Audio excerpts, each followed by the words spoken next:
Jesus. Deus é bom. Renda ao nosso Deus toda a honra, toda a glória, todo louvor, toda adoração. Que Ele seja mais uma vez nesse lugar adorado, exaltado, e somente a Ele seja toda a honra e toda a glória. Bendito é o nome e seja sempre o nome do nosso Deus. Queria que você abrisse aí a sua Bíblia, lá em 1 Crônicas, capítulo 4. Você não sabe da dor que me foi até chegar nessa palavra. Ela foi uma confirmação para o Senhor hoje de manhã. Eu passei ontem o dia, na verdade, desde quando o pastor Samuel me convidou para estar trazendo a palavra. E eu tenho algo muito particular comigo, de sempre pedir ao Senhor uma direção da palavra. Por mais que nós que ministramos e temos a oportunidade de levar a palavra do Senhor, tenhamos mensagens já prontas. É muito bom e é sempre bom que pedirmos ao Senhor uma direção daquilo que Ele quer falar com a sua igreja, daquilo que Ele quer falar para o seu povo, porque se não fizermos assim, ficaremos sempre tendenciosos a trazer algo do nosso coração, e essa tendência de trazer algo do nosso coração, muitas das vezes, e na maioria das vezes, não vai ser aquilo que Deus quer falar para a igreja, mas aquilo que o pregador, o mensageiro quer trazer para a igreja, e isso é um perigo muito grande, e eu não gosto, e que o Senhor me preserve assim, de sempre consultar a Ele, para trazer aquilo que Ele quer falar com a igreja. E eu confesso que foi angustiante, porque eu mexia para um lado, tinha algumas mensagens, sabe, pastor Samuel, quando você está com a mensagem pronta, e você vai só revisar, mas ela não flui, trava e ela não assenta no seu coração. Eu vivi isso ontem, eu vinha a semana toda orando ao Senhor e pedindo uma direção ao Senhor. Senhor, vou falar sobre o quê? O que é que o Senhor quer que eu traga para a igreja? O que o Senhor quer falar para o teu povo? E ontem eu fui para o culto de Santa Ceia lá na nossa sede, sem saber, e angustiado, Jesus, e amanhã, o que eu vou falar para a igreja, Senhor? Eu visitei 4 mensagens e nenhuma delas era aquilo que Deus queria falar. E hoje, pela manhã, eu acordei cedo, fui orar, fui estudar, antes de vir para a EBD, e o Senhor me fez lembrar dessa mensagem, e é ela que nós iremos compartilhar com os irmãos. Eu já ministrei essa palavra lá na sede, talvez o pastor Samuel, acho que estava no dia, vai lembrar dela. E é isso que eu tenho certeza que o Senhor vai estar falando ao seu coração nessa noite. Eu creio que essa palavra será um divisor de águas para algumas vidas, para algumas pessoas. Eu creio e sei que ela será a resposta de Deus para algumas pessoas aqui nessa noite. Amém? 1 Crônicas, capítulo 4, verso de número 9 e 10. 1 Crônicas 4, 9 e 10. Diz assim a palavra do Senhor. Jabes foi o homem mais ilustre e respeitado de sua tribo, ou da sua família, dependendo da versão. Sua mãe lhe deu o nome de Jabes, significando, em meio a muito sofrimento dê a luz. É sabido que Jabes, ou em outras versões vai dizer, Jabes, é certo que Jabes orou ao Deus de Israel. Aqui diz assim, é sabido que Jabes rogou ao Deus de Israel, dizendo o seguinte, que tu me abençoe e aumente a minha propriedade. Outras versões vai dizer as minhas terras.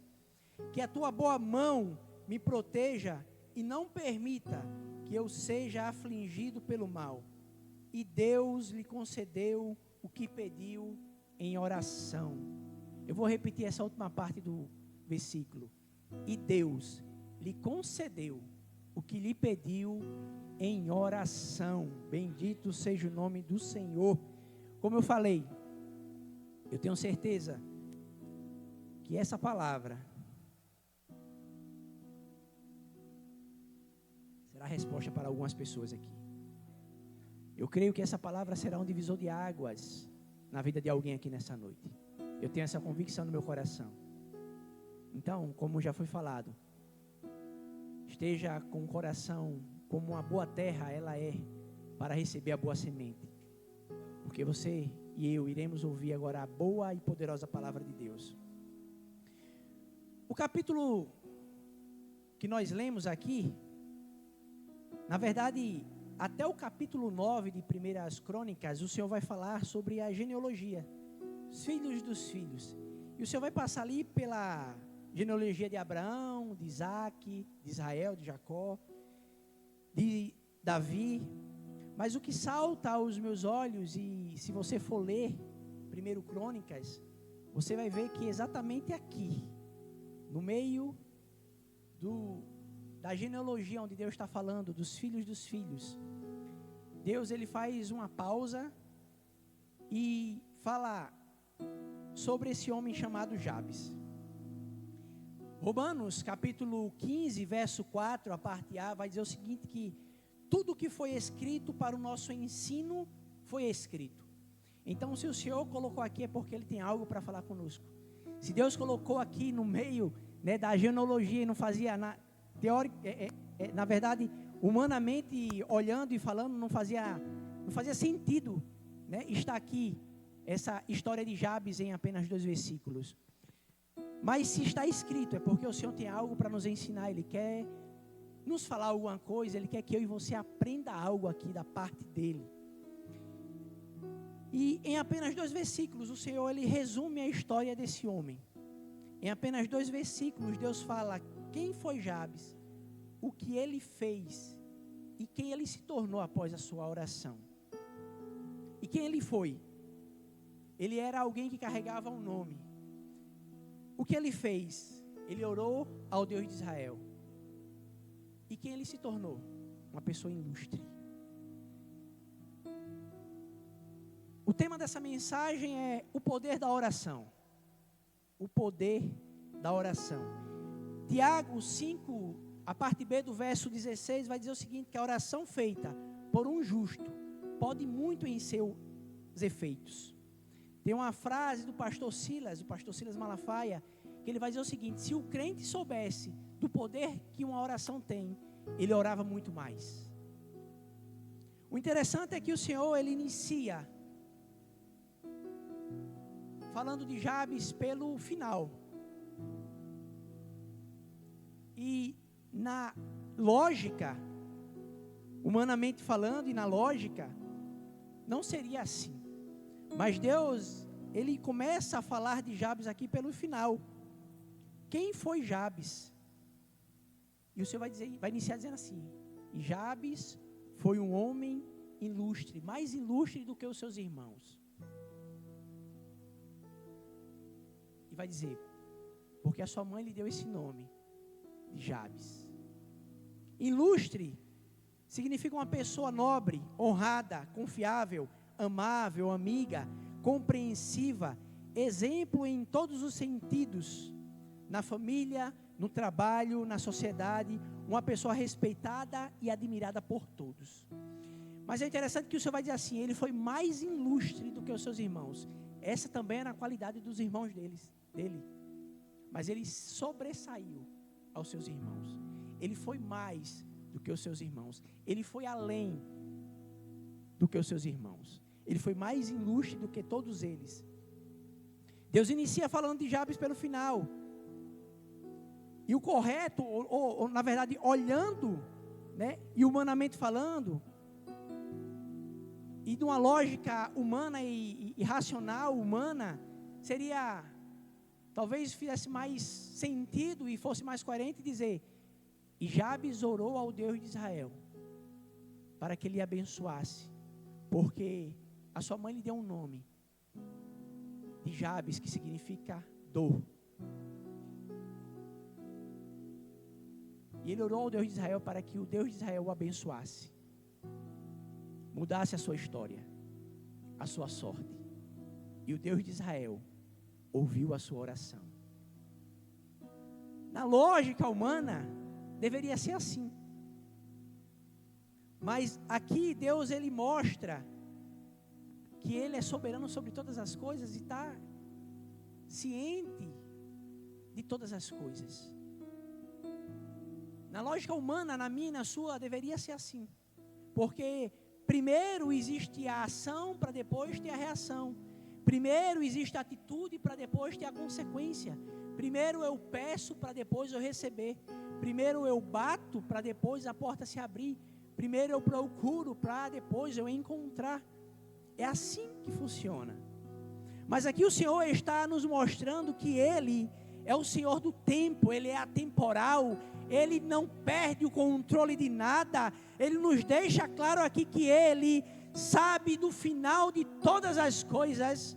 Ele nos deixa claro que Ele, sendo Deus, Ele já sabe do nosso amanhã, do nosso futuro. A grande verdade é que Deus já está no amanhã. Ele já está no nosso amanhã. Porque a Bíblia diz que Ele é o alfa e o ômega, o princípio e o fim. Ele não mudou, Ele nunca mudará. O tempo não pode mudar. Quem o nosso Deus é, Ele é atemporal. A Bíblia vai dizer que Jesus é o mesmo ontem, hoje e eternamente. Ele não muda, Ele é o mesmo. O Senhor, Ele é onisciente, onipotente, onipresente. Ele é o Deus Todo-Poderoso. Bendito seja o nome do Senhor. Então o Senhor inicia falando da história de Jabes pelo final.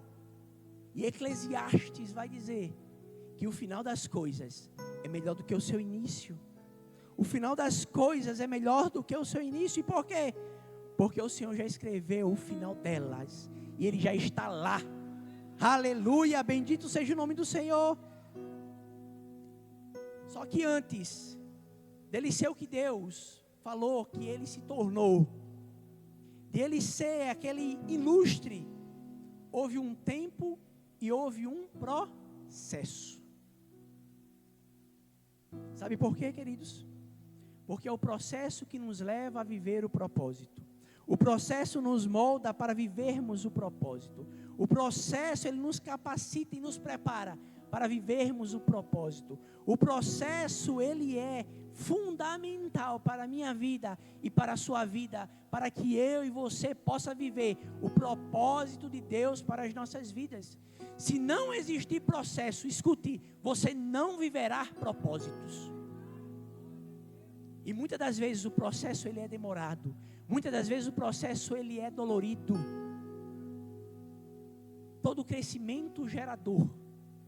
A criança quando está crescendo, ela sente dor nos ossos, porque ela está em fase de crescimento.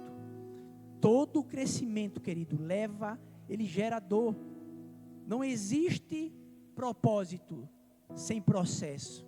Davi não foi ungido rei e no outro dia ele estava sentado no trono, não. No outro dia ele estava num campo, fazendo a mesma coisa que ele estava fazendo todos os dias, cuidando das ovelhas de seu pai. Depois ele precisou enfrentar Golias. Depois veio batalhas. Depois vieram perseguições.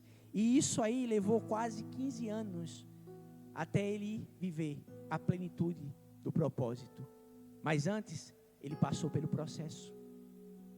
José viveu o processo. Foram quase 13 anos. Ou melhor, foram 13 anos. Até ele se assentar no trono de governador do Egito. Foi vendido como escravo. Foi escravo na casa de Potifar. Foi preso injustamente.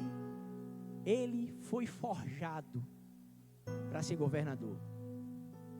José é um jovem que chegou no Egito, sem saber de nada, filhinho de papai, cuidado pelo pai. Ele não tinha condições de ser governador do Egito naquele tempo. Ele precisou aprender a administrar, a gerar gestão de pessoas, a fazer gestão de recursos, a fazer gestão de tempo. Ele precisou fazer gestões para poder ser o que ele foi, para poder ser o governador do Egito. Propósitos, ele nos leva a passar pelos processos, porque não existe propósito sem processo. Abraão passou pelo processo do tempo, 25 anos. Gideão viveu o processo do lagar, até o Senhor aparecer a ele e chamá-lo de varão valoroso e o levantar como aquele que ia libertar o povo de Israel dos midianitas. Lagar não é canto de malhar trigo. É trabalhoso. Um trigo você malha ele, né, numa terra plana e bate, para que a palha se espalhe e fique só o trigo, a semente. Lagar é É um lugar como se fosse um recipiente meio que oval, ou cilíndrico, mais fundo, onde as pessoas pisavam uva. Como é que a pessoa malha trigo num lagar? Se ele precisa de um lugar plano e você bater com um pau, com uma vara, com algo. E ali não é plano, ali é mais oval, é cilíndrico.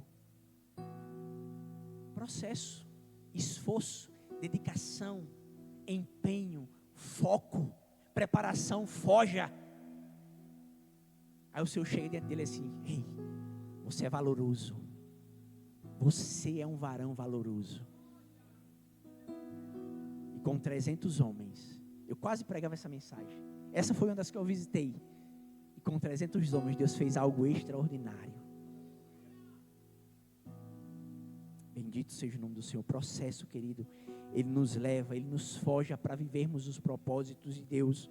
O processo, ele é uma mola propulsora para nos levar a viver o propósito. O processo, ele é uma catapulta que nos projeta para o propósito. Ninguém vive o seu propósito sem antes passar pelo tempo do processo. Não pule essa fase, não queira passar essa fase. Se você inventar de pular a fase do processo, porque está difícil, porque está sendo dolorido, porque está sendo angustiante, ei, você não viverá a plenitude do propósito de Deus sobre a sua vida. Não pule processos. O Senhor vai lhe sustentar. Ele será com você. Como Ele foi com José, Ele será com você. Como Ele foi com Davi e deu estratégias a Davi, Ele vai ser com você. Como Ele fortaleceu a fé de Abraão, Ele vai fortalecer a sua fé. Como Ele deu estratégia a Gideão, Ele vai dar a você também. Mas não pule a fase do processo. Bendito seja o nome do Senhor. Aleluia. Antes de Jabes ser o que Deus o tornou, houve o tempo do processo. Sabe o que é interessante? É que na cultura judaica, os pais não dão um nome aos filhos por dar, por um acaso. Ou simplesmente, vou chamar de João porque eu achei lindo. É simples. Vou chamar de Gabriel porque eu achei bonito. Tem um significado, tem um motivo, tem um propósito. Manassés significa esquecimento. Efraim, frutífero ou multiplicação. João, agraciado por Deus. Davi, amado, querido. Saul, desejado, aquele que foi pedido. Benjamim, filho da felicidade. Benoni, filho da dor. Emanuel, Deus conosco. E eu estava pesquisando aqui, encontrei isso aqui, eu sabia de outro significado, mas achei um outro. Isabelle, a minha Isabelle, com 2 L e Y, significa o seguinte: é uma variante do nome Isabel, que tem origem hebraica, Elisheba, que significa Deus é juramento ou consagrada a Deus. Eu sabia do consagrado a Deus. Elisélio, nome do pai e da mãe, tem o significado. Sabe, os hebreus não dão nome aos filhos, os judeus não dão nome aos filhos simplesmente por dar, tem um significado. E a Bíblia vai dizer que a mãe desse rapaz aqui colocou o nome dele de Jabes, porque significa dor. Ele gerou dor na hora do parto, ele trouxe dor na hora do parto. O nome Jabes significa isso, aquele que gera dor. E podemos conjecturar o quanto aquele homem, na sua juventude e na sua infância, foi bulinado pelos seus amigos de escola, pelos seus familiares, pelos seus irmãos. Eita, chegou ele, o causador de dor. Aquele que se for jogar bola com a gente vai machucar alguém e a pessoa vai sentir dor. Aquele que se estiver no nosso meio vai acontecer alguma coisa e é ele que vai causar. Porque ele é aquele que gera dor no meio do seu povo. Ele é aquele que gerou dor na sua mãe na hora do parto. Quem sabe a sua própria mãe não comentava com as amigas e os familiares: esse menino aqui, esse aqui me causou uma dor que só Deus. Eu não pensei em outro nome, foi Jabes, o causador de dores. Podemos conjecturar o quanto esse garoto, na sua infância, esse homem aqui, na sua infância, sofreu por causa de um nome que ele carregava e que tinha um significado muito pesado. Aquele que gera dores, aquele que causa dor. Bendito seja o nome do Senhor. Sabe o que é que eu aprendo, querido? Que até para colocar nome nos nossos filhos, nós precisamos pedir ao Senhor uma direção. Eu trabalhei com a menina, que o nome dela, nós chamávamos de Gigi. Mas o nome dela era Gigliola. Gigliola. Você tem ideia do negócio desse? O quanto essa menina não sofreu na escola? E para completar, o sobrenome dela era Pinto. Gigliola Pinto. Você tem noção do negócio desse, pastor? Meu Deus do céu. Aí a gente chamava ela no trabalho de Gigi. Aí foi os pais colocaram, acharam lindo e botaram o nome da menina, uma menina. Você tem noção do negócio desse aqui? Sabe, querido, talvez alguém aqui tenha algum rótulo em sua vida. Talvez você que esteja aqui foi rotulado por alguém, por algo que você fez, por algo que você cometeu, por algo que você fez lá atrás. Jabes, ele era rotulado pelo seu nome. O seu nome significava aquele que gera dor. E talvez você esteja aqui e talvez você sofra porque alguém lhe rotulou. Porque alguém colocou em você uma marca por algo que você fez lá atrás. Por algo que você já disse. Por algo que você cometeu. E talvez por causa disso, você seja marcado até hoje. Mas deixa eu lhe dizer algo aqui. O que dizem ao teu respeito não define quem você é. O que dizem sobre você não determina o seu futuro. O que dizem ao seu respeito não determina quem você é. O que dizem sobre você não determina o seu futuro. Não determina, escuta isso aqui. As suas decisões de hoje, essas sim, determinará quem é você, quem será você amanhã. Determinará o seu amanhã, determinará o seu futuro.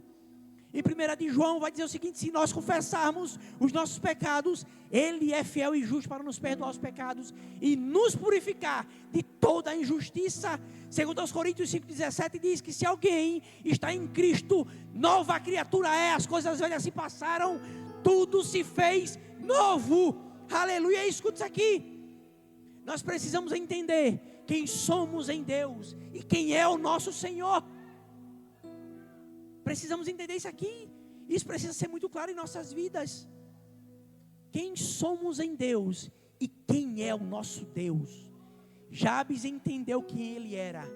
Jabes entendeu quem era o Senhor. A Bíblia vai dizer que ele orou ao Deus de Israel. E eu amo declarar que o Deus de Israel também é o meu Deus. Ele é o meu Deus e eu não tenho vergonha nenhuma de dizer isso. Seja onde for. E no meio de quem for, Ele é o meu Deus, o Deus de Israel. Bendito seja o nome do Senhor. Aleluia. Precisamos entender quem somos em Deus, quem Ele é, para vivermos a plenitude daquilo que Ele tem para as nossas vidas. Mas para que eu e você possa viver a plenitude daquilo que Deus tem para as nossas vidas, nós precisamos obedecer a Sua palavra. Precisamos andar segundo a Sua palavra. Precisamos viver conforme a Sua palavra. Precisamos crer que Ele é poderoso para mudar a nossa história. Em Provérbios 3, do 1 ao 2, vai dizer o seguinte: filho meu, não te esqueça das minhas ordenanças, mas permite que o teu coração guarde os meus mandamentos, porquanto eles prolongarão os teus dias por muitos anos e te concederão plena prosperidade e paz. Guarde a palavra do Senhor. Em Gênesis 26 vai dizer que por causa da obediência de Abraão, Isaac estava recebendo sobre a sua vida todas as promessas que Deus fez ao seu pai. Sabe o que é que eu aprendo? Que a minha obediência ao Senhor, ela transbordará sobre a vida dos meus filhos e sobre a minha descendência. Louvado seja o nome do Senhor. Escuta isso aqui, querido. Deus, Ele é o maior interessado em nos abençoar. Ele é o maior interessado em mudar a nossa sorte, a nossa história. Ele é o maior interessado. A Bíblia não vai entrar nos detalhes da vida de Jabes, mas vai dizer em apenas 2 versículos que Deus ouviu a oração daquele homem e mudou a história da vida dele. Ele foi o mais ilustre, o mais abençoado, o mais próspero. Aleluia, porque ele orou ao Deus de Israel. Ele sabia quem ele poderia buscar. Ele sabia quem era Deus, o eu sou, o grande eu sou. E a Bíblia diz que Deus ouviu a oração dele. E nós podemos entender que Jabes, ele era um homem de oração.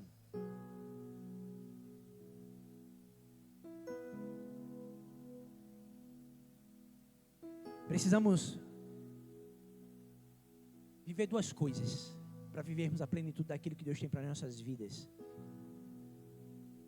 No meio do processo, eu preciso guardar minha fé. Eu preciso me aproximar de Deus crendo que Ele existe e que Ele recompensa aqueles que o buscam. Eu não posso ser abalado por ventos, por gigantes que se levantam, por muralhas que estão na minha frente, por tempestades que chegaram. Hebreus 4,16 vai dizer que eu e você precisamos nos aproximarmos do trono da graça com toda a confiança, a fim de recebermos misericórdia e encontrar graça que nos ajude no momento da necessidade. Fé. Primeira coisa que eu e você precisamos ter é fé. Crer que Deus, Ele pode mudar nossa história. Crer que quando eu clamar, Ele irá me ouvir. Crer que quando eu me prostrar diante dEle, os seus ouvidos estarão atentos às minhas orações. Crer que quando eu buscá-lo, eu o encontrarei. Jeremias 33 diz: clama a mim e responder-te-ei, anunciar-te-ei coisas grandes e firmes que não sabe. Mateus 7:8 diz: pedi, dá-se-vos-á, buscai e encontrareis, batei e abri-se-vos-á, porque aquele que pede recebe, o que busca encontra, e o que bate se abre. Ei, querido, eu e você precisamos crer que Deus é poderoso para mudar nossa história. Eu e você precisamos crer que Ele é o mais interessado em nos abençoar, em abençoar nossa casa, em mudar a nossa sorte e história. Ele é o maior interessado. Não existe outro. Eu quero ser muito abençoado, mas Ele quer muito mais me abençoar, muito mais. A segunda coisa que eu e você precisamos exercer é a obediência. Ser obediente à sua palavra e às suas leis. Sabe, não titubear em dois pensamentos, mas crer e exercer a nossa obediência ao Senhor. Isaías 1,19 vai dizer o seguinte: se vocês estiverem dispostos a obedecer, comerão os melhores frutos dessa terra. Obediência. João capítulo 15 verso 7 diz: se permanecerdes em mim, as minhas palavras em vós, pedireis o que desejardes e vos será concedido. João 14, 13 e 15 diz o seguinte: e assim, seja o que for que vós pedirdes em meu nome, isso eu farei, a fim de que o Pai seja glorificado no Filho. Se vós pedirdes alguma coisa em meu nome, eu farei. Se vós me amais, obedecereis os meus mandamentos. Exercer a obediência é fundamental para que eu e você viva a plenitude daquilo que Deus tem para as nossas vidas. Ser obediente ao Senhor em todas as coisas.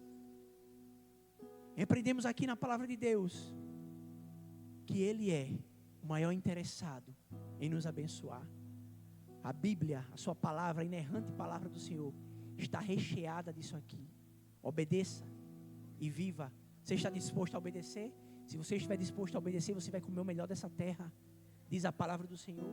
Se você obedecer, você vai pedir, Ele vai lhe dar. Se você obedecer, você vai clamar e Ele vai responder. Se você obedecer, você vai bater e Ele vai abrir a porta. Se você obedecer, você vai buscá-lo e Ele vai se deixar ser encontrado. Se você obedecer, você vai clamar a Ele e Ele vai lhe dar. Aleluia. Bendito seja o nome do Senhor. Aleluia. Mas para vivermos a plenitude daquilo que o Senhor tem para as nossas vidas, precisamos, querido, entender quem Ele é e quem nós somos nele. Ele é o Deus Todo-Poderoso. Exerça a sua fé. Seja obediente ao Senhor. Não pule as etapas do processo. Ele vai lhe fortalecer. Ele vai lhe forjar. Você só vai conseguir ser quem Deus quer que você seja. Primeiro, não pule as etapas do processo. Mantenha a sua fé firme e exerça a sua obediência a Ele. E você vai ver o que Deus vai fazer na sua vida, aonde Ele vai lhe colocar e como Ele vai lhe honrar. Bendito seja o nome do Senhor. Jabes, mesmo tendo um nome que o rotulava como aquele que marcava um tempo na sua geração, como aquele que causava dor, mesmo ele sendo rotulado com isso, como aquele que gera dor, ele não se vitimizou, ele não culpou ninguém por isso, ele não ficou revoltado, e nem com mimimi, não fez isso. Pelo contrário, a Bíblia diz que ele invocou e rogou ao Deus de Israel. Ele sabia que só o Senhor poderia mudar a sua sorte. Ele sabia que só o Senhor poderia mudar a sua história. Sabe, eu fico maravilhado quando eu vejo os meninos aqui. O Pedro, Janjão e o Gabriel, Isaac. Fora os outros jovens e adolescentes que estão aqui. Eu não tive a oportunidade que vocês estão tendo hoje. E se eu tivesse tido, eu teria errado muito menos. Eu teria acertado muito mais.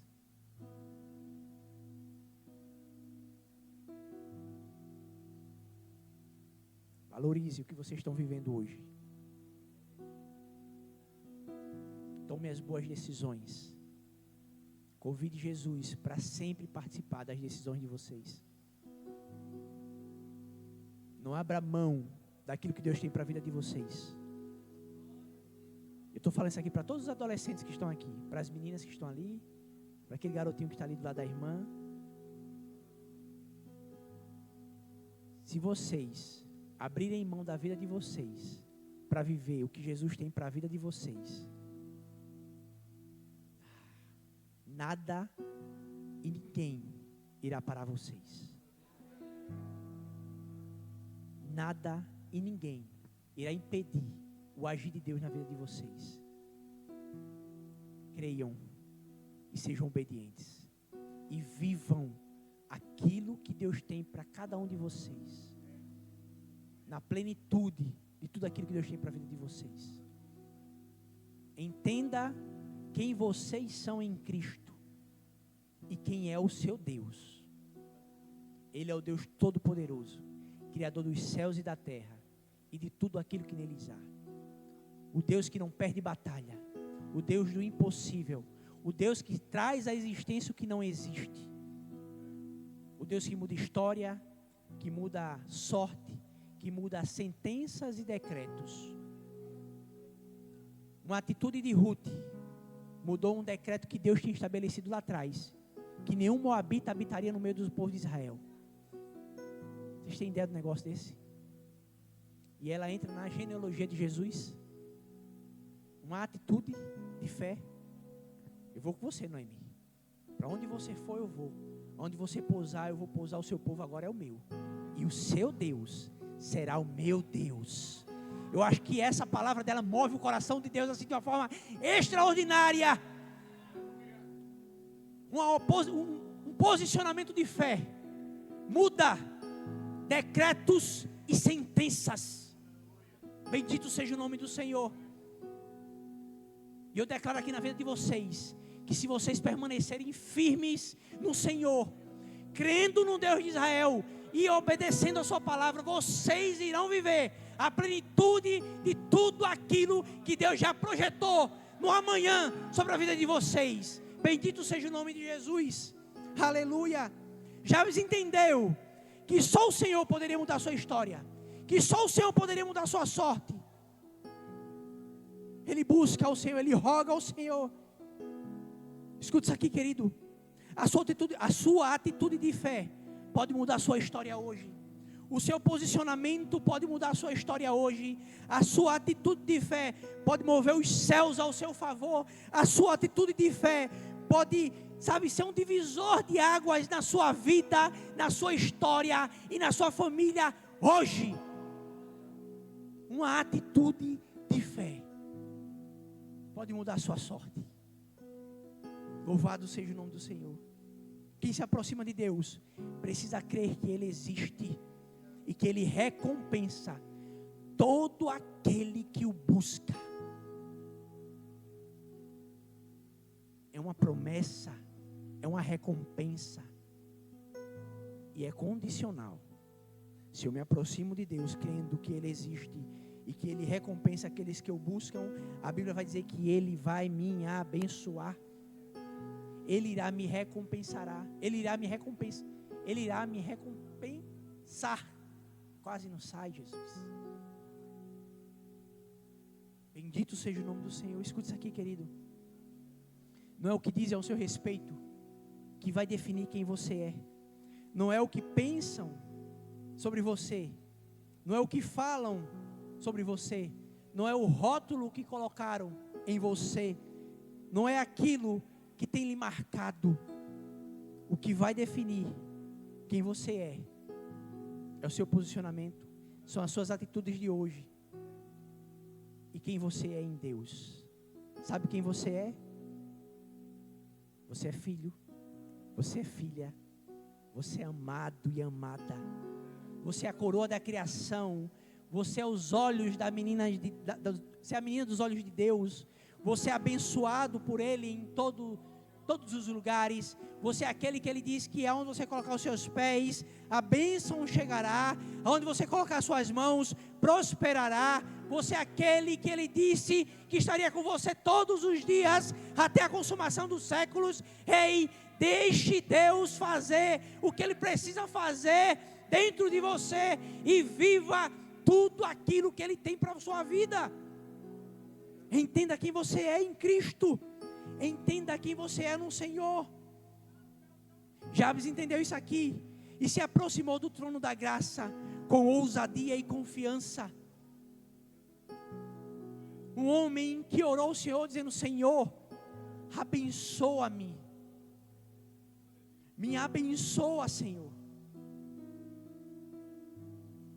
mude a minha sorte, abençoa a minha propriedade, abençoa as minhas terras, alarga as minhas tendas, que a tua boa mão seja comigo, não me deixes ser afligido pelo mal. Um homem que sabia a quem poderia clamar, um homem que sabia quem era o Senhor, um homem que veio diante do trono da graça com ousadia e com fé.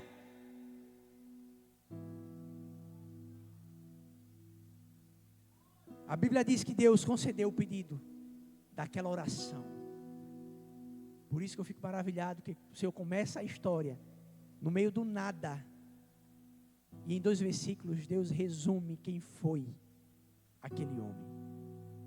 O mais ilustre da sua casa, o mais honrado, o mais respeitado, o mais digno, o mais nobre, o mais excelente, o que tinha mais posses, o que era mais honrado no trabalho, na casa, na sociedade, o maior de todos, porque ele entendeu quem ele era em Deus. Ele entendeu quem era o Deus de Israel. Ele clamou ao Deus de Israel com ousadia, com fé. E a Bíblia diz que Deus ouviu a oração de Jabes. Já estou finalizando. Não sei qual é a sua situação, querido. Não sei como é que você chegou aqui. Não sei quais são os rótulos ou o rótulo que colocaram em você. Não sei o que tem lhe angustiado. Não sei quais são os apontamentos que você vive e as marcas pelas quais você carrega por algo que você já fez, por algo que você já disse, pelo seu passado.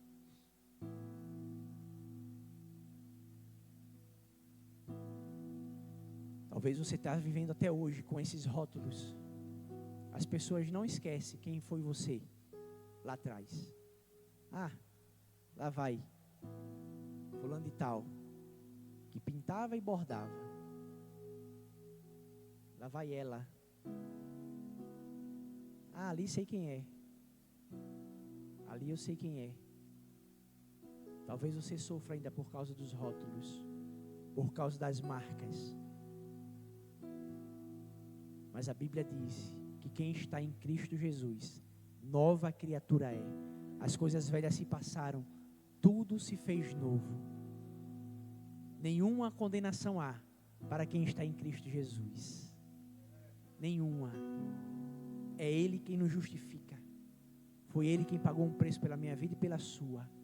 Não é o que diz ao seu respeito que define quem você é. Não é o que fala sobre você que vai dizer como será o seu amanhã. Não. É o que Deus fala ao seu respeito. É quem você é em Cristo. E um posicionamento seu, hoje, pode mudar a sua história. Um posicionamento seu pode mudar a sua sorte. A história da sua casa, da sua família. Quem se aproxima de Deus precisa crer que Ele existe e que Ele recompensa aqueles que o buscam. É Ele, é Ele, é Ele que tem todo o interesse em nos abençoar, em mudar a nossa sorte, em mudar a nossa história. Deus mudou a minha história. Ele é especialista em fazer isso. Ele me levantou do pó, do monturo, e me fez uma nova criatura nele. Fez nova todas as coisas. Eu vivi um processo que não foi fácil, mas foi necessário para hoje estar aqui, dizendo que Ele é poderoso para fazer nova todas as coisas. Ele é poderoso para mudar toda a sorte. Ele é poderoso para mudar a sorte e histórias. Ele é poderoso para mudar sentenças e decretos. Ele é poderoso para trazer à existência aquilo que não existe. Ele é poderoso para fazer infinitamente mais, além daquilo que eu e você possa pedir, pensar ou imaginar, porque só Ele é Deus, só Ele tem todo o poder, só Ele pode fazer coisas novas, só Ele pode mudar histórias, só Ele é Deus e não há outro Deus além dEle. Ele é o Deus Todo-Poderoso, o grande eu sou, o Alfa, o Ômega, o princípio, o fim. Ele é o Deus de Israel, o Deus soberano sobre todas as coisas, sobre a terra e sobre o céu. Ele é poderoso para mudar toda a nossa sorte e a nossa história. Só o Senhor é Deus e não há outro Deus além dele. Então creia que Ele é poderoso para mudar a sua sorte, para mudar a sua história, para fazer nova todas as coisas e infinitamente mais, além daquilo que você possa pedir ou imaginar. Aleluia! Bendito seja o nome do Senhor. Queria que você ficasse de pé. Vamos louvar ao Senhor. Continue adorando, exaltando e glorificando.